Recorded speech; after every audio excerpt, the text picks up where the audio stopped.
Hey guys, it's Mr. Chitter here with you again today, talking about the New Deal. We're looking at the essential question: in what ways did President FDR, Franklin Delano Roosevelt's New Deal provide relief, recovery, and reform during the Great Depression? Make sure you made a copy of the student notes Google slide there. It will help you take some notes in a little bit. When we get to the slide, I'll let you know when to take the notes on relief, recovery, and reform. So we're going to look at the New Deal.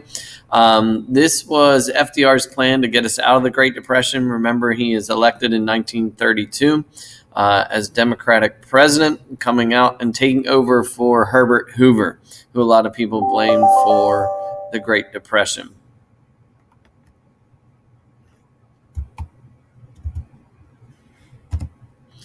All right, from 1929 to 1932, President Herbert Hoover is criticized for not doing more to end the Depression. We talked about that in class the other day, but tens of thousands of businesses failed and unemployment rose to 25%. The American banking system will collapse. Hoover will initially rely on rugged individualism, so pull yourself up by the bootstraps and not the federal government to help people out. They offered relief checks and job programs, but it was seen as too little and too late. And this is a satire cartoon of President Herbert Hoover saying, "Trust me, prosperity is just around the corner," standing on the corner of Wall Street, which is the stock market. And he says, "Well, maybe not this one." And the guy's falling out of the building, committing suicide, saying, "I'm ruined." By the election of 1932, Hoover ran for re-election, but Americans want hope and new leadership. And that leadership comes in the form of Democratic candidate Franklin Roosevelt, who will defeat Hoover and win the presidency in a landslide. It is interesting to note, though, that Pennsylvania voted for Herbert Hoover, along with Delaware, Vermont, and a lot of New England over here. Part of FDR's legacy is when he was, as an adult, he was afflicted with polio, which made him wheelchair bound at times. He could stand up and give speeches and things. They would actually belt him into the lectern with a seat belt type device. But then when he would need to sit down, he would be in a wheelchair. And this photograph is actually from his campaign. He did not hide this from the American people. That's kind of a myth of FDR. He didn't hide it. He actually used it to help him get elected. We'll see more about him when we talk about the attacks on Pearl Harbor. He's going to serve from 1933 to 1945. When Roosevelt is inaugurated as president, unemployment is at an all-time high, and we're looking at over 14 million people without jobs, 25% unemployment, 50% unemployment for minorities. So you can see the New Deal programs, getting the government involved, giving people jobs and handouts, is able to drive that unemployment down, but then we have another recession. And then we see the real thing that drives unemployment down is the beginning of World War II, and then the U.S. entering World War II, you see it moving back. When Roosevelt is inaugurated, he will say in his inaugural speech, "The only thing we have to fear is fear itself." That's probably a familiar line for you. He also said, "Let me assert my firm belief that the only thing we have to fear is fear itself, nameless, unreasoning, unjustified terror, which paralyzes needed efforts to convert retreat into advance." It's probably one of the most famous inauguration speeches in America's history. When FDR became president, he promises decisive federal government interaction. At this time, before the New Deal and before FDR, people don't really know what the federal government does for them, how it interacts with them on a daily life. They know their state government, their municipal government, their local government, but the federal government and the role of the president is not nearly as big until after FDR makes it that way. He believes the government should use deficit spending, which is spending that causes debt, to stimulate the economy. It's what a lot of people in our stimulus that we got after coronavirus, that was deficit spending there as well, to try and stimulate the economy, get people spending money again. In his first 100 days in office, FDR and Congress will pass a broad platform of legislation to attack the Depression called the New Deal. These programs are meant to put people to work and to get people jobs.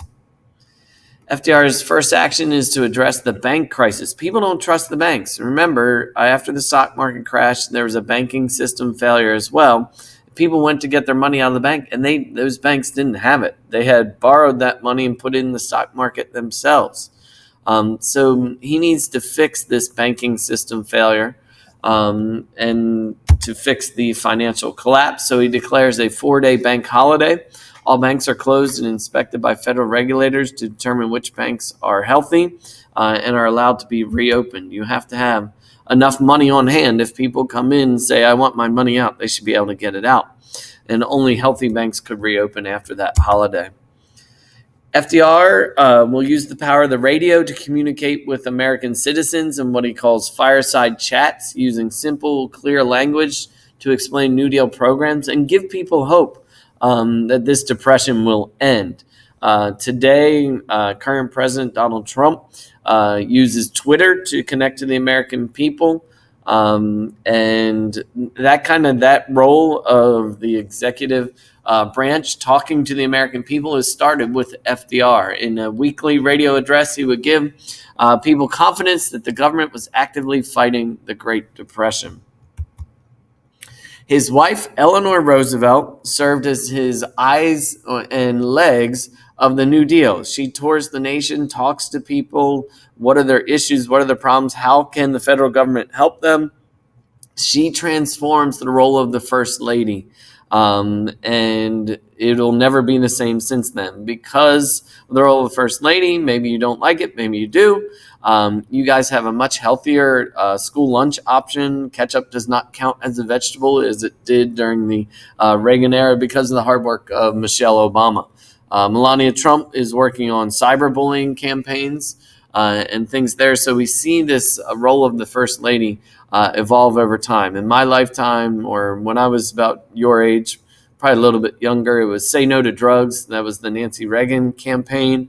And we've seen First Ladies take on lots of issues and have a great impact on American society since Eleanor Roosevelt kind of started that role in that way.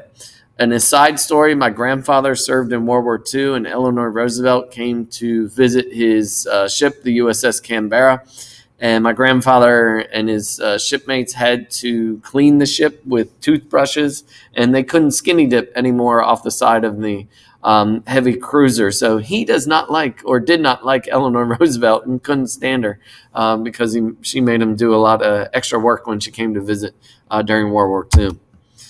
She becomes the conscious of the New Deal as she expressed concern for the needs of the American people, and it was all people. She's the first lady to give lectures, radio broadcasts, write a daily newspaper column, and speak out on behalf of African Americans. During World War II, she'll let a Tuskegee airline airman pilot, who African American pilots from World War II, give her a ride in the airplane. To show that she trusted them. And this went a long way in the United States to show solidarity and equality. This is where you need to take your notes for the relief and recovery and reform. All these New Deal programs could be categorized as relief, recovery, or reform. Relief is things like relief checks and job programs to lower unemployment. Recovery are programs to stimulate agriculture, industry, and the economy to end the depression. Remember, agriculture is producing too much food at this time and driving their prices down. Reform programs to correct problems in the economy and prevent future depressions from happening. So to make sure this never happens again. Sorry, I'll go back one and let you see those really quickly. If you need to pause and go back, you can as well. Greatest success of the New Deal was its ability to offer relief to unemployed citizens with unemployment checks and job programs. This is something that people have taken advantage of during the coronavirus pandemic as well, as people were laid off, furloughed, Maybe they collected that extra unemployment from the federal government, that's $600 as well. During the New Deal, the government provided relief checks to 15% of Americans. And you can see, looking at this, you're looking at the blue is below 8%, so they're doing a little bit better financially. The green is 8 to 15%, so Pennsylvania is in that range.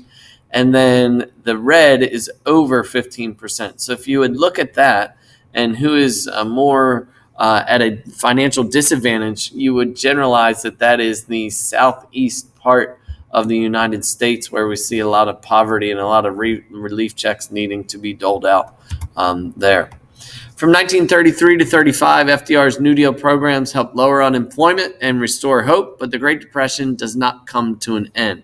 This is the era of the first New Deal. There's going to be a second New Deal as well, but you can tell it's helping unemployment, but it's not stopping the Depression.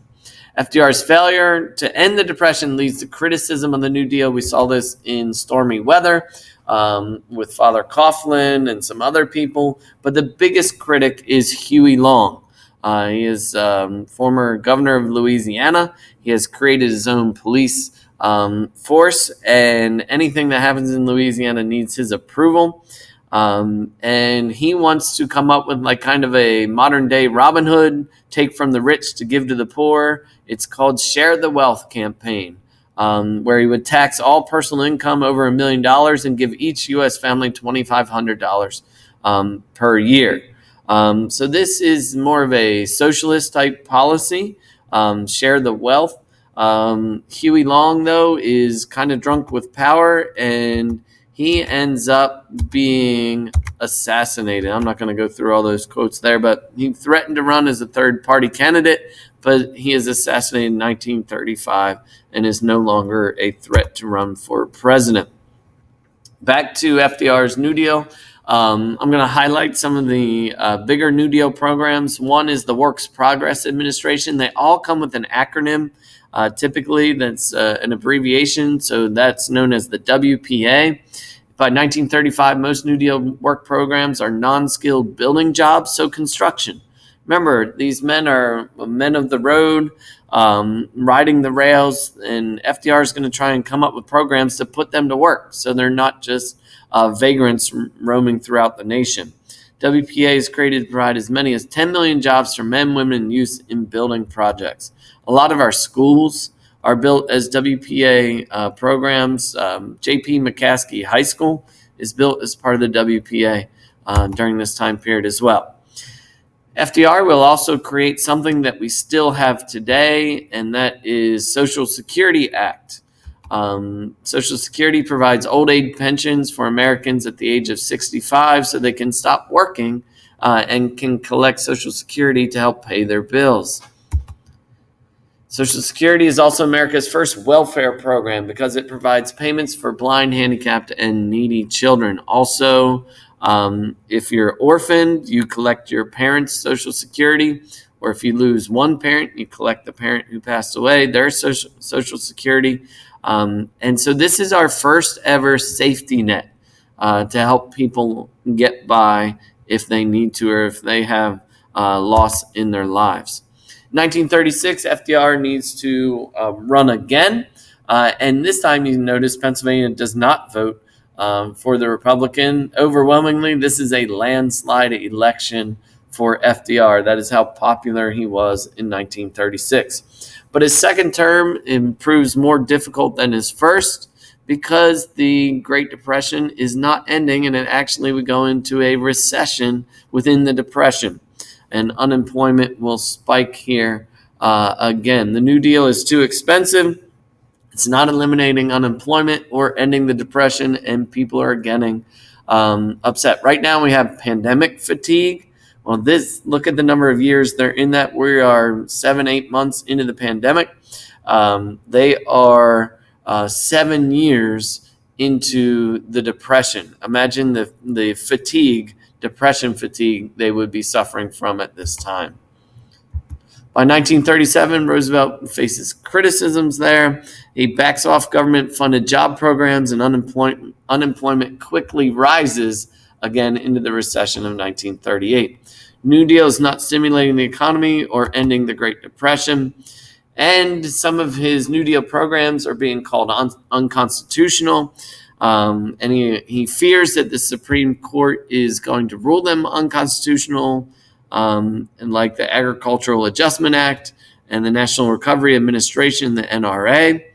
And so he threatens to pack the Supreme Court. This has been in the news today. Will Joe Biden, if he's elected, pack the Supreme Court because Republicans have kind of gone back on their word and seek to confirm a justice in an election year?